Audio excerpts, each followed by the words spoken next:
And of course, I won't forget his name this time around, Mr. Ibesomi. Yes. Is back here in the studio with us this morning. And Mr. Ibesomi, let me just first of all say that thanks for coming again. Good morning. Good morning. Thank you so much for coming.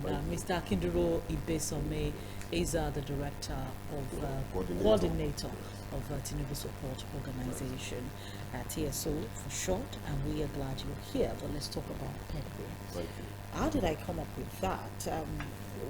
Nigerians do complain that quite a number of people come into political position and we don't know where they're coming from. Usually they will say the person has been in the party for a long time. Personal, political, how important really, let's talk about it. How important really is the person having a pedigree to becoming a leader? Well, thank you very much, Tosin, for this question this morning, and I'm glad to be here again. There is no way anybody can lead without you taking into cognizance the person's personal pedigree, as well as the political pedigree. Where is he coming from? Who has he been? Or what has he done? All these ones needs to come into play before a person can be considered to be a leader. You cannot just wake up and say, I want to be a leader without you having a pedigree. Where are you coming from? What have you done? What have you been able to do? Either in political circle or in your private businesses, what have you been able to do? These ones are very, very basically, important. how much impact have you been able to make? Exactly. On people. How many people have been impacted? If you want to lead, you want to tell us you're going to be a leader and all that, the question is, how many people have you impacted, positively or negatively? You understand? But in the situation where, and that is where the pedigree comes in, we need to know who you are. Where have you been? What have you done? But people measure pedigree now. People just want to contest for elections, pardon me, and then you just come up, they start giving gifts here and there, they start doing, mobilizing and start giving people all sorts of empowerment. That's when they start empowerment. They remember that children are going to go to school, they do school bag, they start giving, and they do all of these things. And suddenly, it looks as if Nigerians forget. We start their history from, until last year, he was the one that gave our children.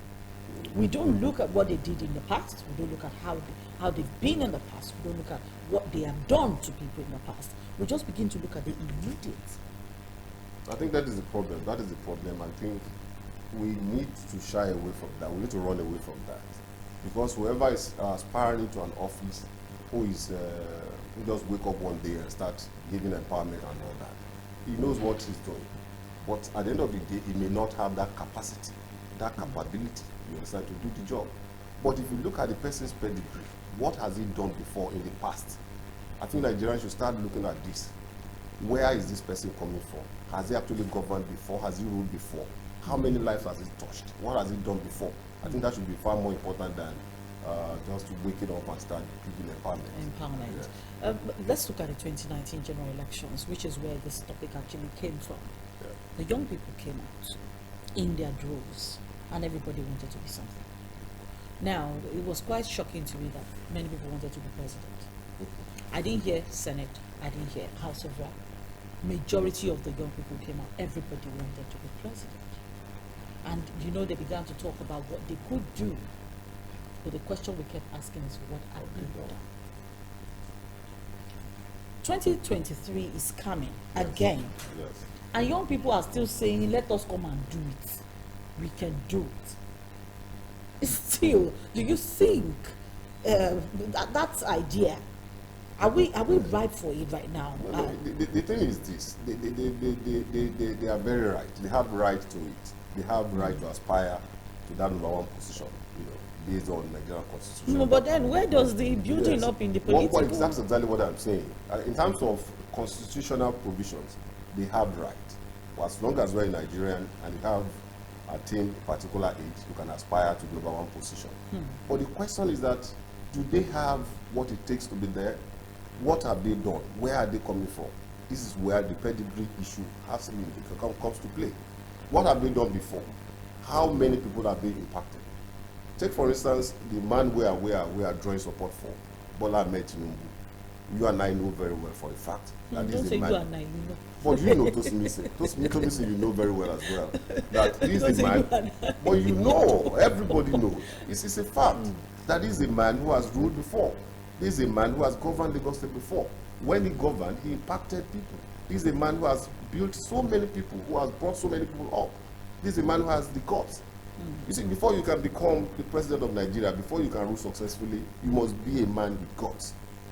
You need that guts to take decisions. What are the problems we are facing in Nigeria today? We are facing economic problem and we are facing security problem. Those are the basic two problems, challenges we are facing in Nigeria. And it requires a man that has guts, you understand, to fix all these things. And that is where Bola Ahmed Tinubu comes into play. Because he has ruled before, he has ruled in Lagos. We all are aware of what he did while he was in Lagos here. Yes. So that is why we are now saying that give him an opportunity at the central, we'll be able to perform magic. Yes. Give him an opportunity at the central to perform magic. Yes. I like the fact that you're talking about magic. I'd like to look at what he had done in Lagos a little bit. I listened to one of the opposition parties and one of the people aspiring on the platform of the major opposition, and he said something about the unique opportunity to transform Lagos has been missed by the APC, and he particularly talked about the activities of the Okada riders and the activities of the AURTW bus drivers. You just talked about guts to take the decision. Yes. According to the PDP, that decision, they missed the opportunity, APC missed the opportunity to make that change here. Yes. In Lagos. Fine. I think the thing is this: it's not missing the opportunity. The governor is only trying. The present governor is only trying to put a human face into it. 1,000,001 Okada riders are in Lagos. Yes. This is where they make their livings. You understand? And presently in Lagos, we all know that Babajide Sanwo-Olu is trying to reform the transportation system. And these people too, it's not that the government have not made laws, but the government is actually implementing it. But it's not a thing that one day wake up and say, okay, fine, today I don't want to cut out on the streets of Lagos, and so be it. It's a gradual thing. It's a gradual process. Recently, the governor bought a machine, a crushing machine. Formerly, it was, okay, seize the machine and go and keep somewhere. But now, he has gone to the step ahead that anytime we seize a machine, we'll crush them, so as to reduce the number of cars on the highway. The governor is not folding the arms. He's doing the best. He's doing his best. It's just that we still have not been able to get rid of Okadas on the highway.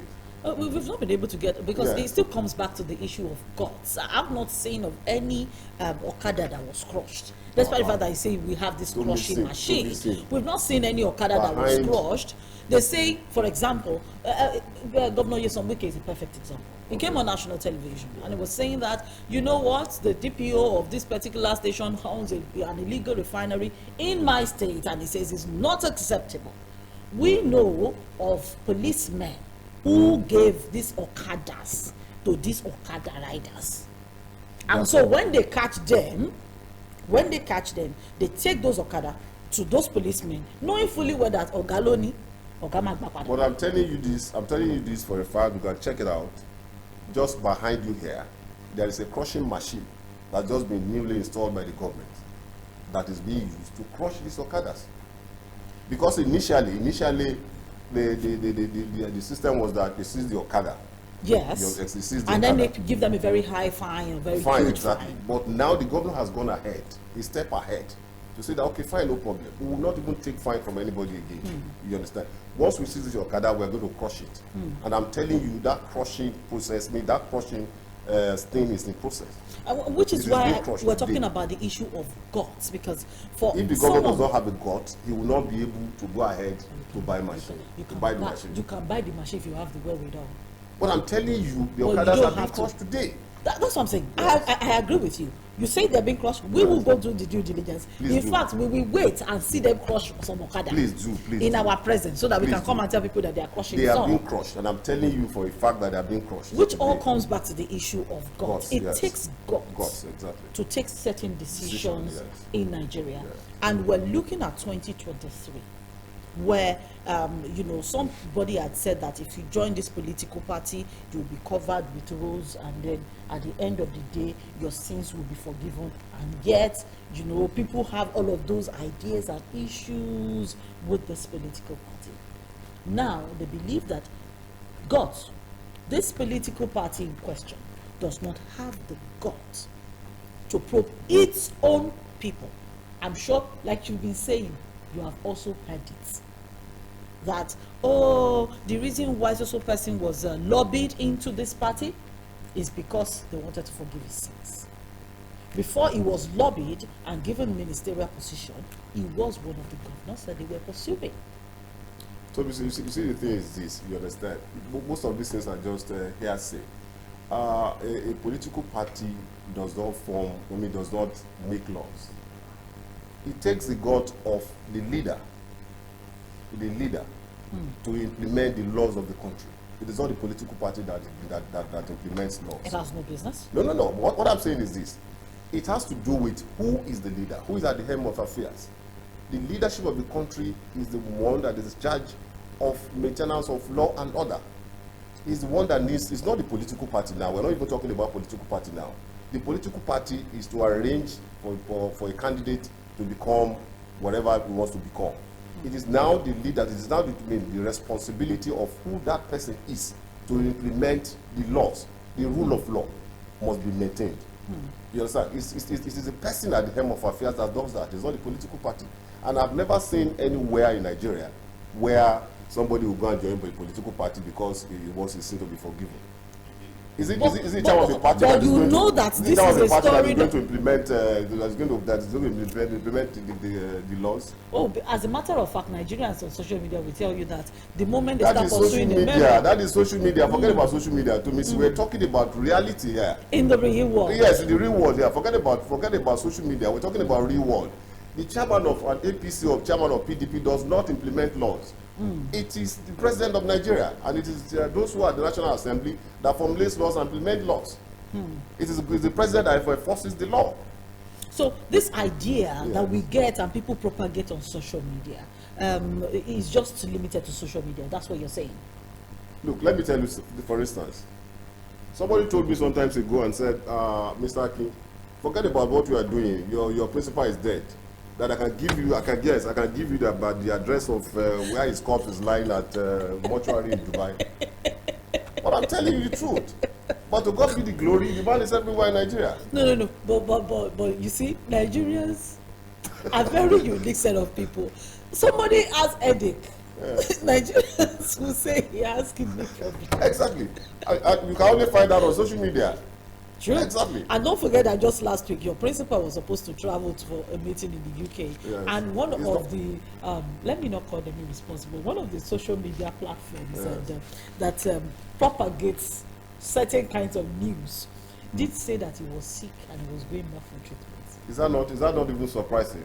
Are we now saying because a man wants to contest for the president of Nigeria, he must not travel out of Nigeria again? Where is it written? Where is it written in the constitution? You know, anybody that travels out of the country and has the wherewithal in Nigeria is going for medical check. He's going for medical check.